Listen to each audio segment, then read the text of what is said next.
안녕하세요. 강남 테마피부과 피부과 전문의 김재민 원장입니다. 오늘은 이제 병원에 와서 시술을 받을 때 어떤 시술을 받을지에 대한 고민을 많이 하실 텐데요. 이러한 시술을 하기 전에 어떻게 상담을 받으면 좋을지에 대한 이야기를 해보도록 하겠습니다.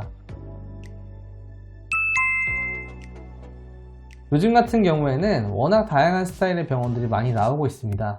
옛날에는 의사를 만나서 진료를 보고 그 다음에 본인 상태에 맞는 것들을 상담을 한 뒤에 그 다음에 그에 맞는 시술들을 결정하는 순서로 보통의 진료가 이루어졌다고 하면은 이제 병원이 너무 커지고 그 다음에 일하는 사람들이 많아지면서 이러한 상담의 역할을 대신하는 분들이 많이 생기시게 되는 것 같습니다.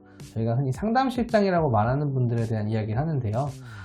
많은 환자분들께서도 이런 상담실장과 이야기하는 시스템, 내가 어떤 시술을 하고 싶다에 대한 이야기들만 듣고 시술을 결정하는 경우가 굉장히 많고, 제가 찍는 유튜브를 포함이고 많은 분들의 의사들이 유튜브를 찍는 것들을 보면서 정말 이런 시술이 좋을 것 같은데, 이게 나한테 맞는 시술일 것 같은데 라는 믿음을 가지고 병원에 오시기 때문에 그러한 시술들만 받으면 다 좋아진다고 생각하시는 경우가 많고, 그래서 별다른 내 피부에 대한 정확한 진단 없이 치료를 들어가는 경우가 굉장히 좀 많은 것 같습니다. 하지만 이러한 것들은 좀 이제 굉장히 좀 지양해야 될 부분이라고 생각합니다.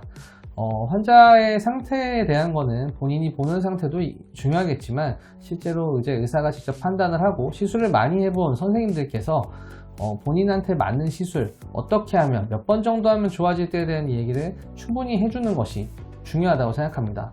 상담실에서만 상담을 하면서 그냥 이 시술하면 좋을 것 같아요, 지금 이런 상태가 있으니까 이런 시술들을 하면 좋을 것 같아요 얘기만 들으면서 몇 가지 시술을 추가하다 보면은 정작 내가 원하는 것이 뭔지에 대해서 좀 까먹을 수도 있고, 상담실 같은 경우도 이제 아무래도 인센티브나 이런 구조 때문에라도 더 많은 시술을 권할 수밖에 없는 구조이기 때문에 본인에게 필요하지 않은 시술들을 많이 권하게 될 수가 있습니다.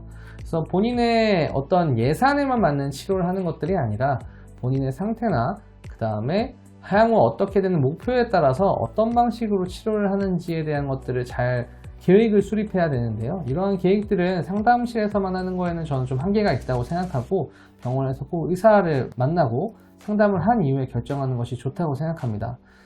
그렇게 해야 조금 더 좋은 결과를 낼 수가 있고요. 이렇게 좀 상담실장이 많은 데를 가다 보면은 아무래도 의사도 많이 바뀌기 때문에 손이 바뀌다 보면은 아무래도 문제가 발생하는 경우도 많이 생길 수 있습니다. 그렇지 않은 시술들도 있지만 정말 한 분이 꼼꼼하게 계속 이렇게 진행이 됐어야 훨씬 더 좋은 결과를 남길 수 있는 시술이나 이런 것들이 훨씬 많기 때문에 의사도 많이 바뀌지 않고 상담실에 너무 이제 상담을 맡기는 것만이 아닌 진료 후에 시술을 결정할 수 있는 병원을 찾아가시면 좋을 것 같습니다. 지금까지 강남 테마피부과 피부과 전문의 김재민 원장이었습니다. 감사합니다.